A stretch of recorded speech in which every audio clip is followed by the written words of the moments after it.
So welcome again guys. आज मैं आपके लिए लेकर आ गई हूँ सुपरगर्ल का season number 3 and episode number 23, जिसका द ग्रैंड टाइटल है बैटल लॉस्ट एंड वॉन। क्योंकि ये एपिसोड हमारे इस सीजन का लास्ट एपिसोड है।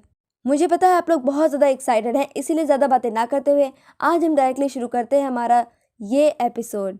तो सेकेंड लास्ट एपिसोड में हमने क्या देखा ये बताने की ज़रूरत नहीं है, लेकिन फिर भी मैं आपको बताती हूँ। कल रेन का पुनर्जन्म हुआ था और उसके बाद हमारी पूरी पृथ्वी तबाह होना शुरू हो गई थी ताकि अर्थ को नया क्रिप्टॉन बनाया जा सके। तब मैरिन ने एक अहम फैसला लिया था कि वो अर्थ के अंदर समा के शिफ्ट शिफ्टिंग करके पूरे अर्थ के क्रैक्स को भर देंगे, पर इसके बदले में उन्हें अपनी जान देनी पड़ती है। ये आइडिया सुन के सबको बुरा तो लगता है, लेकिन यही एकमात्र रास्ता था। तो रिकैप खत्म, बस नहीं बचा है। अरे हमारा आज का एपिसोड बचा है, जाइएगा नहीं। ये एपिसोड वहीं से शुरू होता है जहाँ पर हमारा पिछला एपिसोड खत्म हुआ था। यहाँ पर हमारे सारे सुपर हीरोज मिलकर के अर्थ और यहाँ के लोगों को बचाकर अपना फर्ज निभा रहे थे। वहीं पर मैरिन अपने सबसे इंपॉर्टेंट मेमोरी जॉन को देते हैं क्योंकि ये उनका आखिरी वक्त था। इधर जब गार्डियन एक लेडी को बिल्डिंग में जाने से रोकते हैं तब वो नहीं मानती, इसीलिए गार्डियन अपना मास्क उतार कर उसे दिखा देते हैं कि वो भी एक इंसान ही है। जब विंस सुपरगर्ल को वाटर फ्रंट के टूटने के बारे में बताता है तो सुपरगर्ल अपनी मॉम के साथ वहाँ पहुँच जाती है।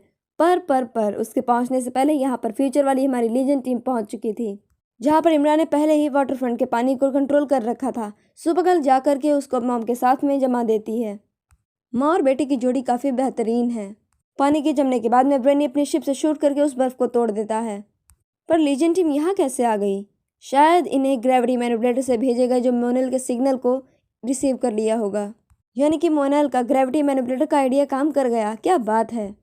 इधर मैरिन अपने बेटे को यानी कि जॉन अंकल को आखिरी शब्द बोलते हैं कि हमेशा अमन और शांति बरकरार रखना और ख़ुद भी हमेशा खुश रहना। इतना बोलने के बाद मैरिन अपने मार्शियन वेपन के साथ में अर्थ में शेप शिफ्टिंग करके समा जाते हैं और उनके ऐसा करते ही अर्थ के सारे क्रैक्स हील हो जाते हैं, जिससे किसी को तो तकलीफ नहीं होती, बस होती है तो रेन को। पर जो भी हो, अब हमारी अर्थ पर शांति थी। सारे सुपर हीरोज़ का यहाँ पर तो मकसद पूरा हो चुका है। इसके बाद डीओ में जॉन के आने पर सभी लोग उन्हें संभालते हैं। आगे सैम अभी भी डार्क डायमेंशन में थी, जहाँ पर उसे अपनी मम पेट्रिशिया की सोल दिखाई पड़ती है, पर उसे ये छलावा लगता है, इसलिए वो यहाँ से भाग जाती है। वहीं डार्क कैसल में डार्क विचेस का प्लान फेल हो चुका था और ऐसा होने पे कैसा लगता है ये तो बताने की बिल्कुल भी ज़रूरत नहीं है। पर हाँ, मिस्टर कोविल अभी भी जिंदा हैं। लेजर खाने के बाद में इसे कहते हैं मोटे चमड़े। क्या बात है। इधर डीए में मॉर्निंग और मिरा इतने दिनों बाद मिलकर खुश थे। वहीं दूसरी तरफ डार्क डायमेंशन में सैम को फाउंटेन ऑफ लिलिथ मिल जाता है। सैम उनमें से एक से पानी निकालकर पीने ही वाली थी कि पेट्रिशिया आकर उसे रोकती हैं और बताती हैं कि ये वीकनेस वाला पार्ट है। सैम को पहले तो पेट्रिशिया पर भरोसा नहीं होता है, पर इस बार पेट्रिशिया एक अच्छी मॉम की तरह सैम को समझाती हैं, इसीलिए सैम दूसरे वाले फाउंटेन से पानी पीने लगती है। वहीं यहाँ में ब्रेनी मॉर्निल और विन को बताता है फ्यूचर के बारे में कि पेस्टिलेंस के मरने के बाद में फ्यूचर में ब्लाइट तो रुक गया, जिसकी वजह से करोड़ों लोग बच गए, और साथ ही ब्रेनी का एक दूर का रिश्तेदार भी जिंदा हो गया है, जिसने वहाँ पर रहने वाले एआईज के लिए बहुत बड़ा प्लेग बनाया था। और यही वजह है कि ब्रेनी अब फ्यूचर में सर्वाइव नहीं कर सकता। इसीलिए वो विन और मोनेल से रिक्वेस्ट करता है कि वो लोग फ्यूचर में जाके इस सिचुएशन को संभालें। जिस पर विन सवाल करता है कि मोनेल का तो ठीक है, पर मुझे क्यों? मैं ब्रेनी का रिप्लेसमेंट नहीं हो सकता। जवाब में ब्रेनी विन को एक फ्यूचर का आर्टिफैक्ट दिखाता है जो कि सदियों से नेशनल ट्रेजर के रूप में रखा हुआ था। गाइस, ये वही ड्राइंग थी जो कि विन ने डिमोस को समझाने के लिए बनाई थी कि पावर प्रोटेक्टिव शील्ड को कैसे यूज़ करना है। पहले तो विन को इस बात पर बिल्कुल भी भरोसा नहीं होता, तो ब्रेनी कहता है कि ये तो सिर्फ फाउंडेशन था, फ्यूचर में इस टेक्नोलॉजी का यूज़ करके अनगिनत लोगों की जान बचाई गई है। Now win is in shock, पर जो भी विन है तो जीनियस ही। इधर डार्क कैसल में आग से बाहर निकलते ही डार्क विचेस रेन से दोबारा कोशिश करने के लिए कहती हैं। पास में ही पड़े पड़े कोविल भी इनकी बातें सुन रहा था। वहीं डीईओ लैब में अभी भी सैम बेहोश थी, जिसे देखकर एलेक्स और लीना थोड़ा परेशान हो जाती हैं। विन भी ब्रेनी की सारी बताई हुई बातें जेम्स को बताता है। विन खुश भी है कि वो फ्यूचर में जाने वाला है और दुखी भी, क्योंकि इससे उसकी फैमिली जो यहाँ पर है वो छूट जाएगी। विन को कंफ्यूज देखकर जेम्स भी उसे मास्क उतारने वाली बात बता देते हैं। इनकी बातें चल ही रही थी कि तभी डीईओ में अलार्म बीप होने लगता है। हॉल में सभी के इकट्ठा होने पर हमें पता चलता है कि यहाँ पर इन्हें सुपरगर्ल और मॉनेल के शिप का, जो कि डार्क विचेस चुरा लाई थी, सिग्नल प्राप्त हो रहा है, जो कि कोविल ने भेजा था। चलो, मरते मरते कोई काम तो अच्छा कर गया ये इंसान। इन सभी को अब लोकेशन तो मिल ही चुकी थी, तो ये लोग भी वहाँ जाने का फैसला कर लेते हैं। वहीं पर डार्क डायमेंशन में पेट्रिशिया सैम को लोरी गा करके स्ट्रेंथ ऑफ फाउंटेन वाला पानी पिला देती है, जिससे सच में सैम को पावर्स महसूस होने लगती हैं। तो वो अपनी मॉम को थैंक्स बोलती है और इसके बाद वो हमारी असल दुनिया में आ जाती है, जहाँ पर वो अपने बेड पे उड़ रही थी। सभी सैम को ठीक और पावरफुल देख करके खुश हो जाते हैं और सैम भी थोड़ी भी देरी ना करते हुए फौरन ही सुपर फास्ट स्पीड से डार्क कैसल के लिए निकल जाती है। इधर डार्क कैसल में गाइस, आप जिसका वेट कर रहे थे वही हो रहा था। अरे महायुद्ध। सभी लोग एक दूसरे को कड़ी टक्कर दे रहे थे, पर हमेशा की तरह एक टाइम पर सुपरगर्ल को रेन पकड़ लेती है। तभी वहां पर सैम आकर के उसी इंस्टेंट शॉट से रेन को घायल कर देती है, जिस पर रेन सैम को पंच मारकर बेहोश कर देती है। अब सुपरगर्ल को इस पर गुस्सा आ जाता है, इसलिए वो रेन को उठाकर आग वाले बड़े कंटेनर में डाल देती है।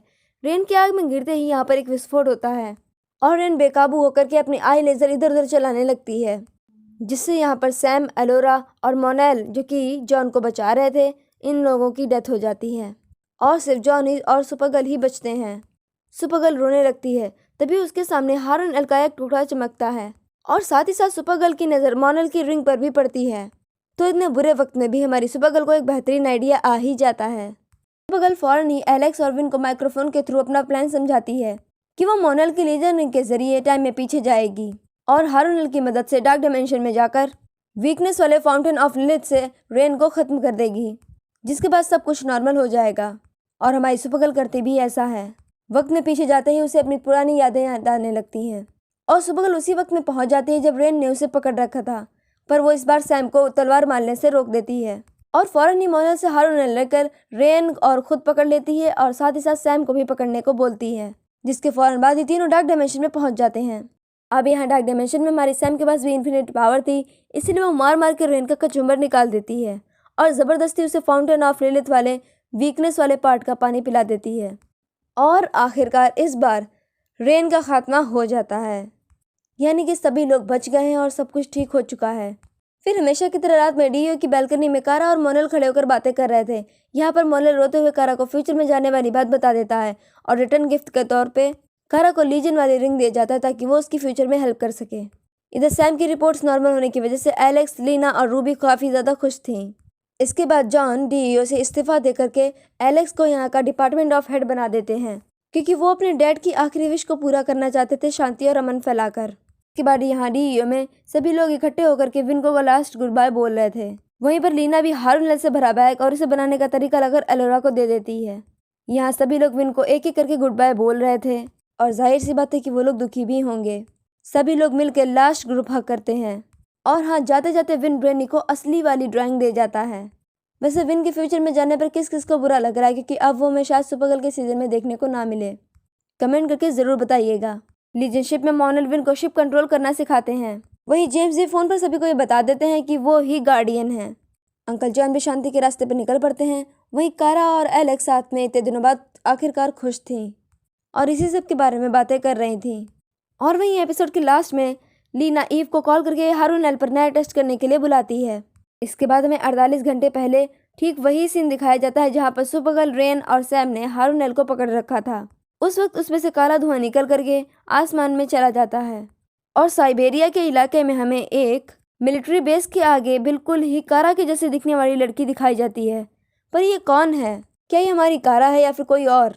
गाइज, ये तो हमें नेक्स्ट सीजन में ही पता चलेगा। हमारा ये सीज़न यहीं पर समाप्त होता है। अगर आप लोग सीज़न 4 चाहते हैं तो मुझे ज़्यादा से ज़्यादा कमेंट करके बताइए, ताकि मैं जल्दी ही सीज़न 4 ला सकूं। तब तक के लिए हमेशा की तरह, अगर आपको हमारा वीडियो अच्छा लगा हो तो लाइक करना मत भूलिएगा और चैनल पर पहली बार आए हैं तो सब्सक्राइब करना ना भूलें, ताकि आप लोगों को सीज़न 4 देखने में कोई भी तकलीफ ना हो। वीडियो देखने के लिए सभी को थैंक्स। मिलते हैं अगले सीज़न में, तब तक के लिए सभी को टाटा बाय बाय।